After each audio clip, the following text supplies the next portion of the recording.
The morning that changed everything began like all the others, cold and gray, with the city still half asleep and the weight of unfinished dreams hanging in the air. Nathan Walker stood at the bus stop with tired eyes and a worn jacket, his fingers numb from the winter wind, his heart heavier than the backpack slung over his shoulder. Life had taught him not to expect miracles, especially not on mornings like this, when survival itself felt like a quiet act of courage. Before the story pulls you deeper, take a moment to like, comment, share, and subscribe to this channel if you believe in kindness, second chances, and the quiet power of helping someone without expecting anything in return. Nathan was a single father in his mid-30s, raising his 8-year-old son Caleb in a small apartment on the outskirts of Cleveland, Ohio. Every day began before sunrise, when the alarm cut through his shallow sleep and reminded him that there was no room for weakness. His wife had passed away 3 years earlier after a sudden illness, leaving behind grief that never fully faded and responsibilities that doubled overnight. Nathan worked 2 jobs, one as a janitor at a downtown office building and another stocking shelves at a grocery store in the evenings. The money was barely enough, but his son's quiet smile every morning made the struggle worth it.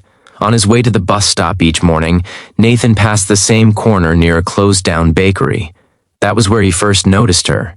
She sat on the concrete steps, wrapped in an old gray coat, her hair tucked into a knit cap that had lost its shape long ago. Her name, he would later learn, was Grace Thompson. At first, she was just another face in a city full of people trying to disappear. But something about her stillness, the way she always looked down at her hands as if holding on to something invisible, made him pause. The first time he helped her, it was instinctive. He had an extra coffee that day, bought by accident during a rushed morning. He placed it beside her without expecting thanks, without even making eye contact. She nodded gently, her expression cautious, as if kindness was something she wasn't sure how to accept anymore. Nathan walked away, unaware that this small act would quietly repeat itself again and again. Every morning after that, Nathan brought something small. Sometimes it was a cup of coffee.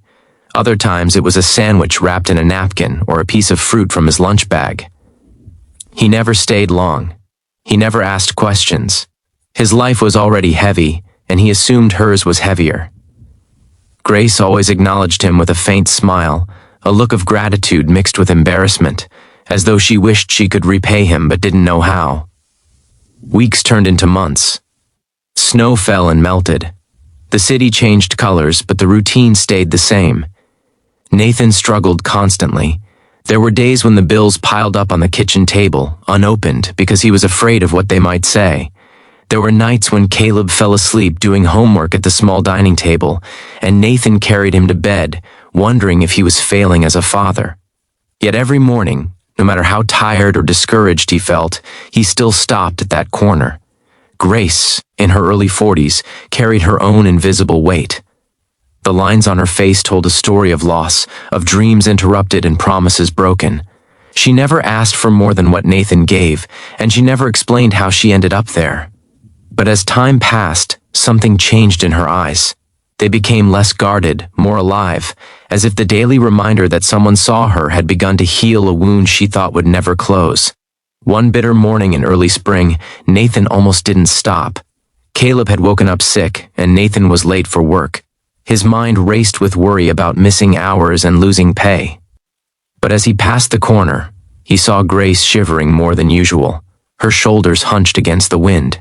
Without thinking, he handed her his gloves, the only pair he owned. He told himself he could manage without them. He always managed. That morning stayed with him all day. His hands were raw by the time he finished mopping floors, but his heart felt strangely warm. It was the kind of warmth that reminded him why he kept going. A few days later, everything changed. Nathan arrived at the corner as usual, carrying a paper bag with a muffin inside, but Grace wasn't sitting on the steps. For the first time in months, the space was empty. A strange sense of loss settled in his chest, unexpected and sharp. He stood there for a moment longer than he should have, then turned to leave. That was when he heard her voice. Grace stood a few feet away, cleaner, standing straighter. her hair neatly brushed. She looked different, but it was her eyes that stopped him. They were filled with emotion, shining with unshed tears, and something else Nathan couldn't name. She approached him slowly, as if afraid he might disappear. She told him that his kindness had saved her life. She explained that she had once been a nurse at a hospital in Columbus, Ohio, until a series of tragedies unraveled everything she had built. The loss of her husband in a car accident, followed by depression and the eventual loss of her job, sent her into a downward spiral she couldn't stop. Pride kept her silent, shame kept her stuck.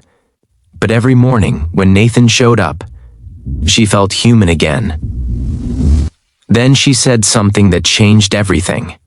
She told him that because of him, she had finally asked for help. She had entered a local program for women rebuilding their lives, found temporary housing, and started working part-time at a clinic. She told him that his quiet consistency reminded her of who she used to be and who she could become again. Nathan felt his chest tighten. He had never seen himself as a hero. He was just a tired father trying to survive. Yet here stood a woman whose life had shifted because he chose kindness when it was inconvenient. Grace reached into her bag and handed him an envelope. Inside was a handwritten note and a small card. It was a referral letter. The clinic where she now worked was hiring maintenance staff, with better hours and pay. She had spoken to her supervisor about him. Nathan stood there, stunned, as the world seemed to slow around him. For the first time in years, hope didn't feel fragile. It felt real. Months later, Nathan started the new job. The hours allowed him to be home when Caleb got out of school. The pay eased the constant fear that had lived in his chest for so long. Grace continued rebuilding her life, and though they didn't see each other every day anymore, the bond they shared remained unbreakable. Life didn't suddenly become perfect. There were still hard days, still moments of doubt. But Nathan learned something that changed him forever. He learned that kindness doesn't always roar. Sometimes it whispers, showing up quietly, day after day, until it reshapes lives in ways no one could predict. Before the story ends, please take a moment to comment below and share what kindness means to you, or if you have ever experienced a moment that restored your faith in humanity. If this story touched your heart, inspired you, or reminded you that small acts matter more than we realize, please like, comment, share, and subscribe. Your support helps spread stories like this, stories that remind us that even in our darkest moments, kindness can change everything.